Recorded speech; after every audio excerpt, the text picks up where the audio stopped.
नमस्कार। मैं doctor Satish Tarnayat, associate professor, government college Basedi. आज बीए पार्ट थर्ड के स्टूडेंट को मैं राष्ट्रीय आंदोलन का प्रथम चरण, जो 1885 से 1905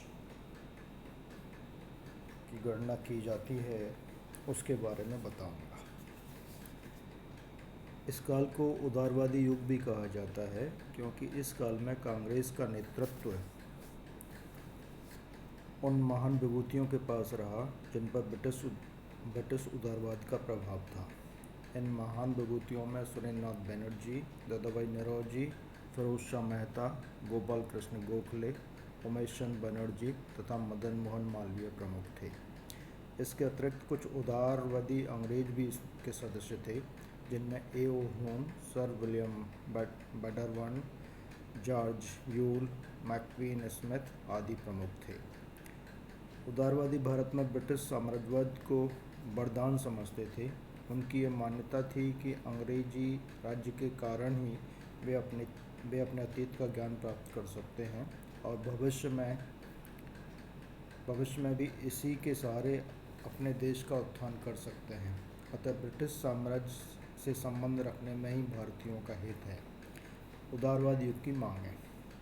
प्रारंभ के 20 वर्षों में कांग्रेस ने अपने वार्षिक अधिवेशन में विभिन्न विषयों से संबंधित प्रस्ताव पास किए तथा ब्रिटिश सरकार का ध्यान उन विषयों की ओर आकर्षित कर प्रशासन में सुधार करने की मांग की।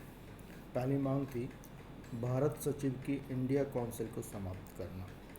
इस मांग का मुख्य औचित्य यह था कि इस काउंसिल का समस्त खर्च भारत से दिया जाता था, जिससे भारत से धन का निष्कासन होता था।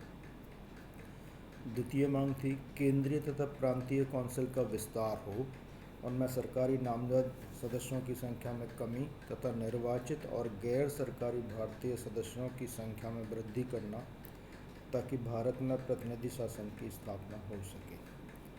तीसरी मांग थी उच्च सार्वजनिक पदों पर भारतीयों को अंग्रेजों के समान अवसर दिए जाएं। आईसीएस की प्रतियोगिता परीक्षाओं में केवल योग्यता के आधार पर भारत में भी परीक्षाएं आयोजित की जाएं तथा इन सेवाओं में प्रवेश की आयु बढ़ाई जाए। अगली मांग थी कार्यकारिणी और न्याय संबंधी प्रशासन पृथक किए जाएं तथा मुकदमों की सुनवाई में जूरी प्रथा को मान्यता दी जाए। नेक्स्ट थी अंग्रेजी साम्राज्य की सुरक्षा और विस्तार का खर्च केवल भारत पर ही न डाला जाए तथा भारत से धन का निष्कासन रोका जाए। नेक्स्ट थी सैनिक अधिकारियों की शिक्षा के लिए भारत में सैनिक कॉलेज स्थापित किए जाएं तथा शस्त्र कानून में संशोधन किया जाए। साथ ही देश में औद्योगिक शिक्षा का भी प्रचार किया जाए। अगली मांग थी भू राजस्व कम किया जाए, नमक कर में कमी की जाए तथा किसानों की स्थिति सुधारने के लिए भू राजस्व की दर स्थानीय रूप से निर्धारित कर दी जाए और इसे 20-30 वर्षों तक ना बढ़ाया जाए।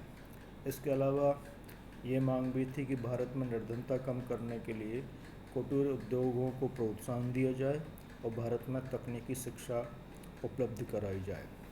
उदारवादियों की कार्यविधि। उदारवादी नेता पूर्णतः वैधानिक तरीकों पर आश्रित थे। ये लोग कानून की परिधि में संवैधानिक आंदोलन और धीरे धीरे व्यवस्थित राजनीतिक प्रगति चाहते थे। उनका विश्वास था कि अगर जनमत को तैयार और संगठित किया जाए और जनता की मांगों को याचिकाओं, सभाओं, प्रस्तावों, भाषणों के जरिए अधिकारियों के पास पहुंचाया जाए, तो अधिकारी उन मांगों को धीरे धीरे मान लेंगे। 1892 का इंडियन काउंसिल एक्ट इसी संदर्भ में पारित किया गया। उदारवादियों की मांगों को मद्देनजर रखते हुए ब्रिटिश सरकार ने 1892 का इंडियन काउंसिल एक्ट पास किया, जिसके अनुसार इंपीरियल लेजिस्लेटिव काउंसिल तथा प्रांतीय काउंसिल के सदस्यों की संख्या बढ़ा दी गई। यह भी व्यवस्था की गई कि कुछ सदस्य भारतीयों द्वारा अप्रत्यक्ष रूप से चुने जाएंगे, मगर अफसरों का बहुमत बना रहा।